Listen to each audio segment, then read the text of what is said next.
working week this weekend. Take it away, Des. We'll be meeting the Nottingham office workers, raising money for charity, riding some very heavy bikes 50 miles around the city. Anything at all? Thanks very much.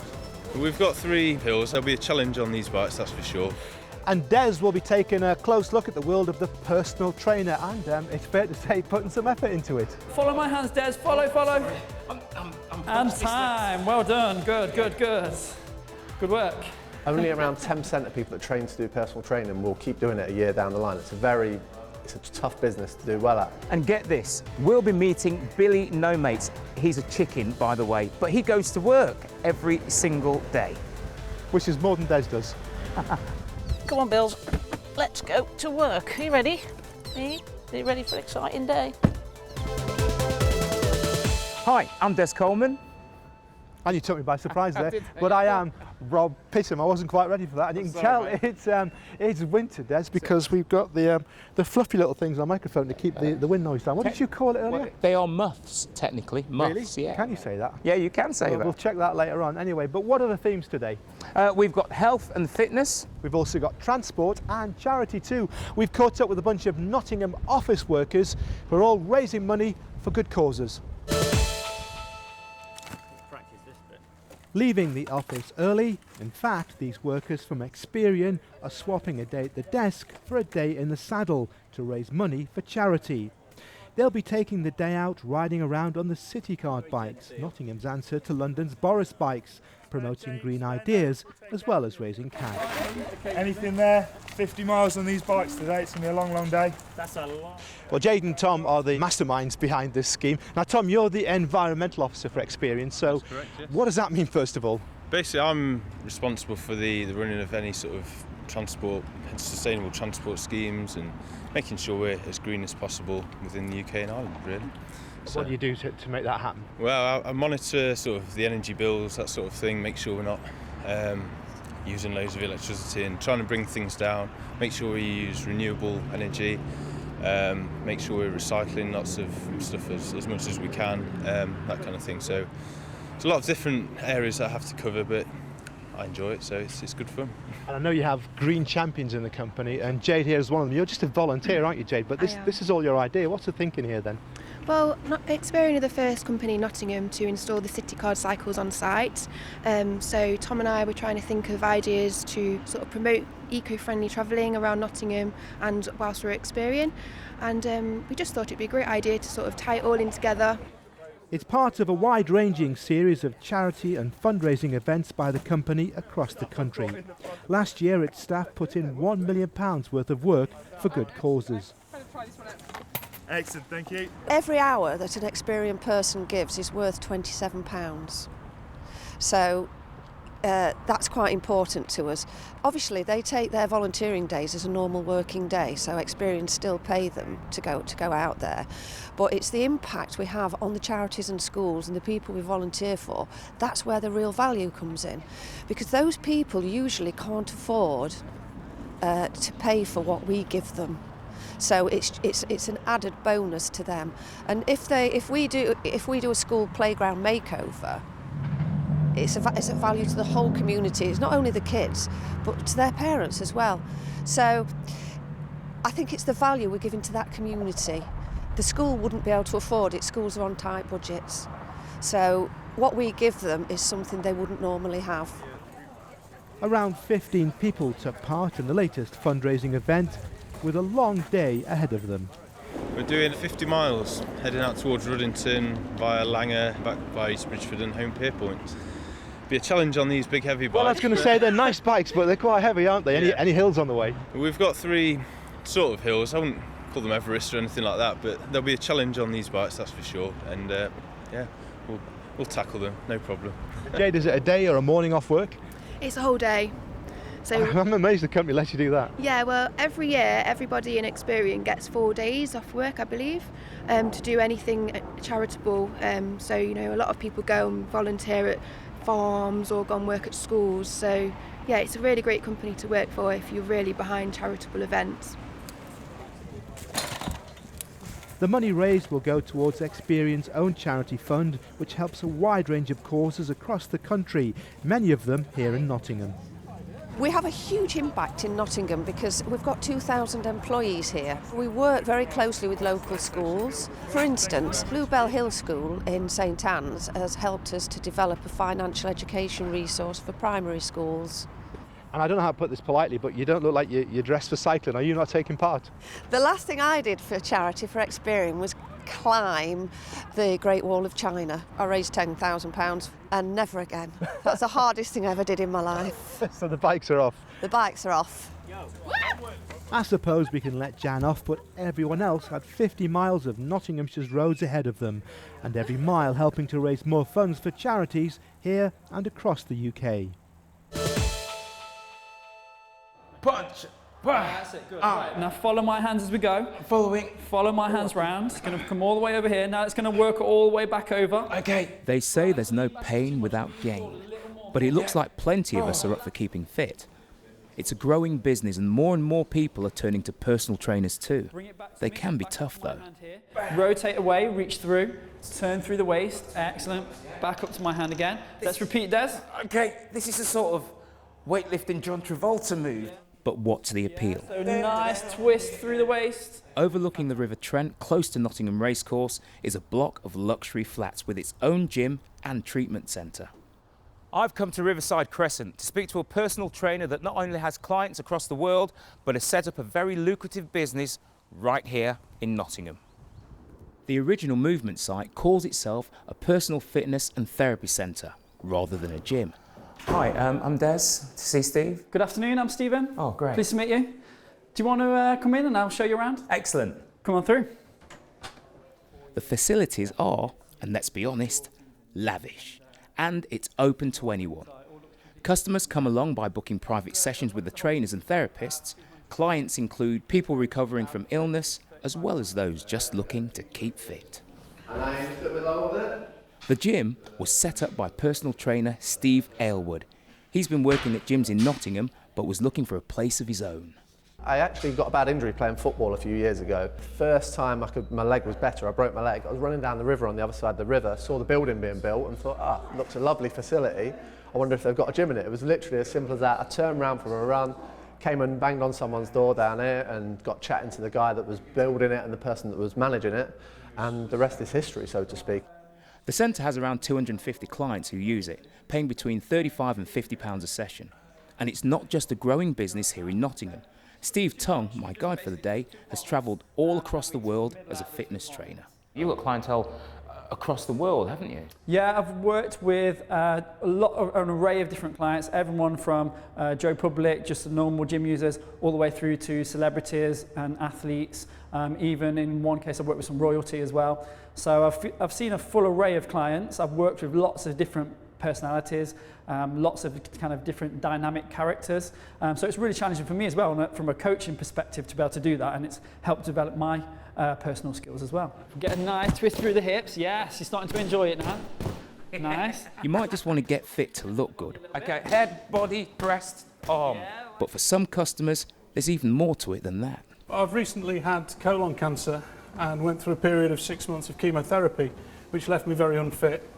Steve was recommended by the local Maggie's Centre, which is a post-cancer care centre at the City Hospital.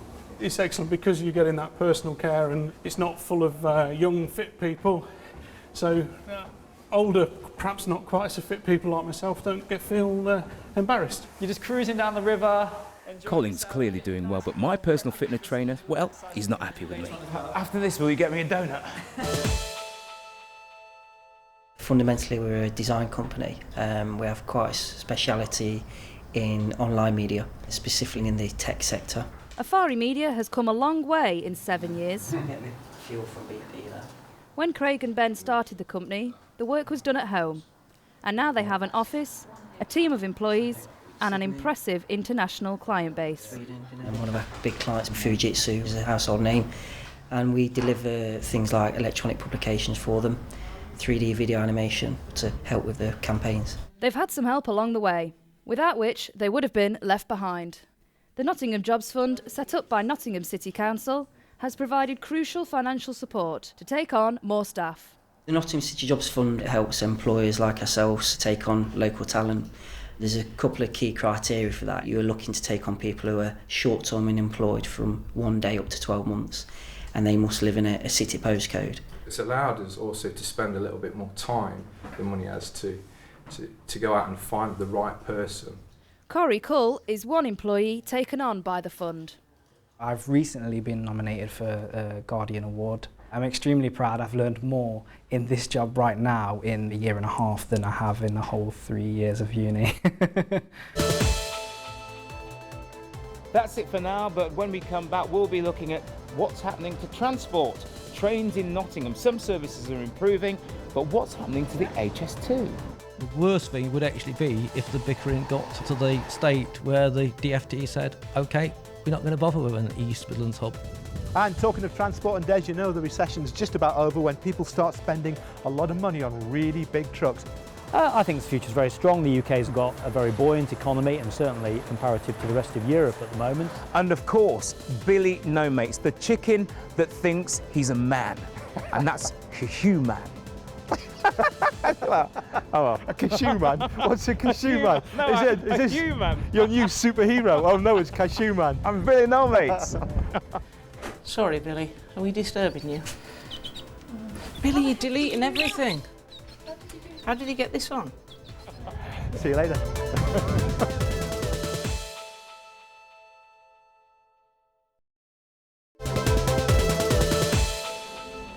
Welcome back, and in this half we'll be on the move again, Des, looking at the growth of really big trucks. Yeah, and don't forget, Rob, we've got Billy No-Mates, the chicken that thinks he's a human.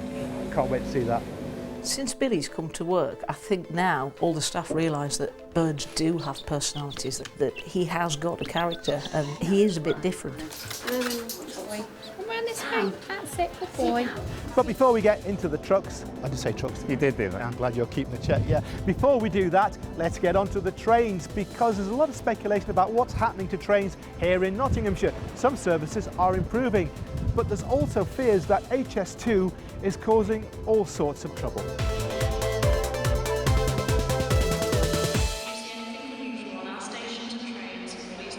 There's been a train running this route for more than 160 years, and it's the same journey time now as it was back in the 1850s. But all that's about to change. The Nottingham to Lincoln line is about to get faster, thanks in part to a by-election promise. During the recent battle to win Newark, the Chancellor George Osborne promised more cash for the route, dubbed by some as the slowest in Britain. Now, with Newark safely won again by the Conservatives, £2 million has been found to improve services. Certainly the infrastructure is in very similar condition to when it was built.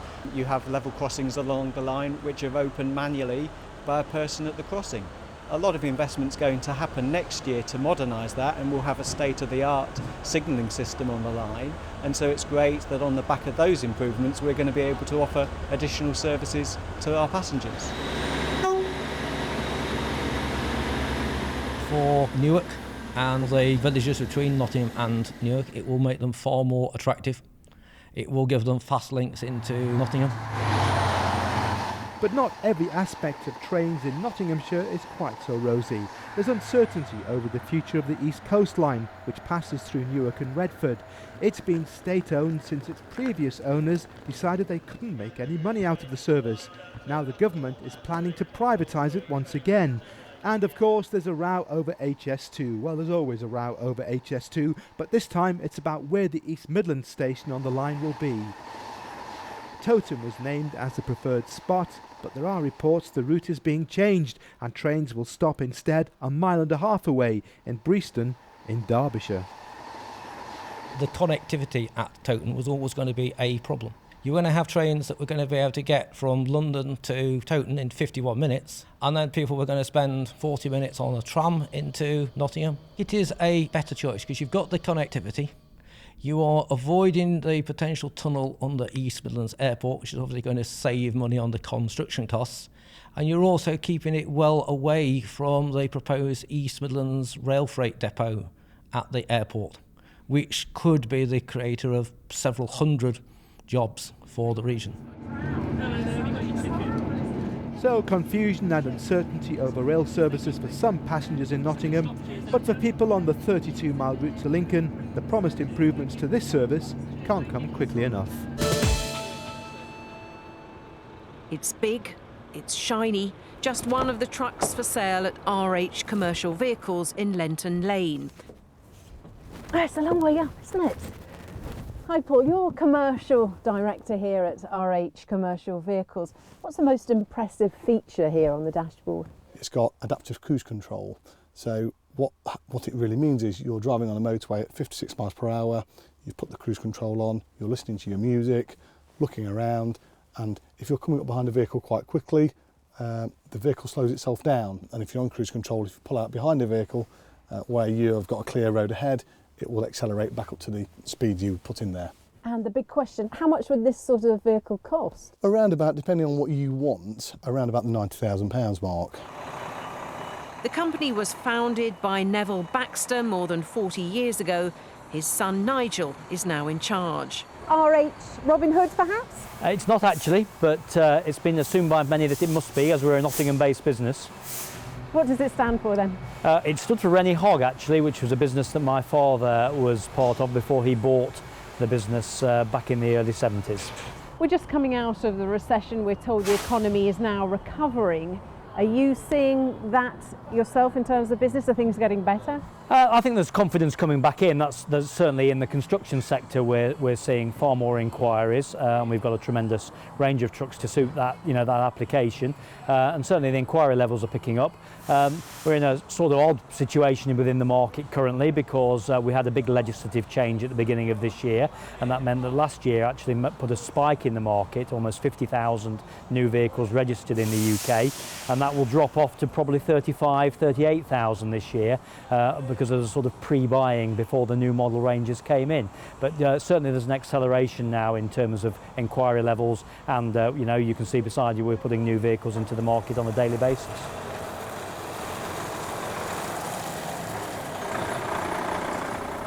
So one company here in Nottingham, RH Commercial Vehicles, very confident it's well on the road out of a recession.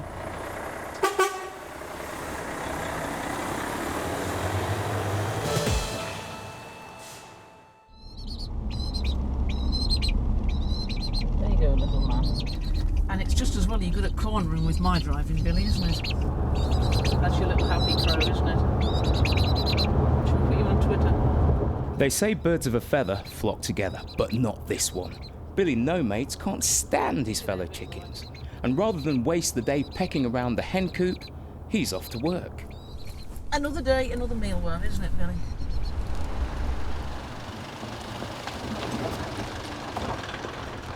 Come on, Bills. Let's go to work. Are you ready? Are you ready for an exciting day? You're going down? Come on then, little fella. Come on then. Billy's a regular feature at the Macpherson Vet Surgery in Rainworth, where his owner, Janice Dixon, works. To work, Tim. The dogs are great. The practice dogs, they just choose to ignore him. Hello, Billy. Billy's in the building. Billy's in the building. Everybody knows him. The clients know him. Sammy. Oh, yeah, boy. that's it. Hello, this is Billy. Do you like Billy? Hello, Billy. Do you like Billy? I call it the garage to fill it with petrol. The ladies in the kiosk always ask about Billy. He gets out of the car. He goes everywhere with me. You go to the garden centre at Hollybeck. He comes in on my shoulder with me. It's only supermarkets he has to... he gets stuffed in my pocket when I go shopping because obviously there's a no pet policy. But no, he's great. He's good fun. Everybody loves him. You going to go for a walk? Come on, Bills. It was a tragedy in early life that set Billy down the wrong path. Who are you pecking me? His mother was eaten by a fox, and he was the only one of her eggs to hatch. There you go, Bills. He's been looked after ever since by Janice. She did try to put Billy with another mother hen, but he was having none of it. I took Billy and put him under the little hen. She was quite content and quite happy with Billy, and she had 3 other chicks of her own. But as I left the chicken shed, Fog on Leg on here came running out of the chicken shed, hysterical, followed me down the garden and was ready to go to work, and off he went in the car again, and since then has a real aversion to chickens. And I think in hindsight, coming to work every day, he's become too humanised and he's imprinted on all of us. When's your appointment for? 11:40. And so Billy's become a regular feature at the surgery, booking other pets in, getting a bird's eye view of the examination room. What do you think, Billy boy? Hey? And generally, well, generally helping out. Billy, clear off. Go on. Billy's an ideal worker. After all, this is one member of staff who's really happy to work for his chicken feed. But his career might be short-lived. No, not for that reason, because he won't always be this cute. He's becoming more of a nuisance. When he was a week or two old, he wasn't actually big enough to write, so he's very happy at the keyboard, and I think the tapping sound reminds him of Mum pecking. Billy, you're deleting everything. So he's very at home here. Initially that was okay, but now he's getting a little bit bigger. He can actually write, so Billy gets the blame now for all the typos and spelling mistakes that are put on the computer by all the receptionists, but I don't think it's all Billy's fault. As a vet, of course, Janice has seen it all. Hello, Kitty Fisher. Although the case of a chicken who thinks he's a human is a first for her. He thinks I'm his mum, I think, because for the first week of his life, being Billy No Mates and having no friends and only me to see, you become his role model and he's imprinted on me. Geese do it, ducks sometimes do it. I've not known a chicken to be as imprinted as he is, but he really has an aversion now to all my chickens. On a morning when I let my chickens out, I make him come up the garden with me, but he hides behind my leg and he does his utmost to get on my shoulder, so he's not actually even on their level. We're hoping that when he's older, we'll get him a girlfriend and hopefully he will become a chicken again. And if he doesn't, then he'll just be the practice chicken, as long as he's happy. And he seems to be happy, so we don't mind. And the Chief Whip, Michael Gove, will be joining us live. For now, though, Billy doesn't want to know about girls. His idea of relaxation is to listen to the radio in his lunch break. Verdict on the protests there. This is one chicken with no idea of his place in the pecking order. Billy has broken the computer. We can't actually access our network system within the practice anymore. So we're trying to fix it. He's broken it. It's trouble you are. Yes, you. What's up, Anne? Can you take him home with you? He's causing trouble here. Come on, Billy boy.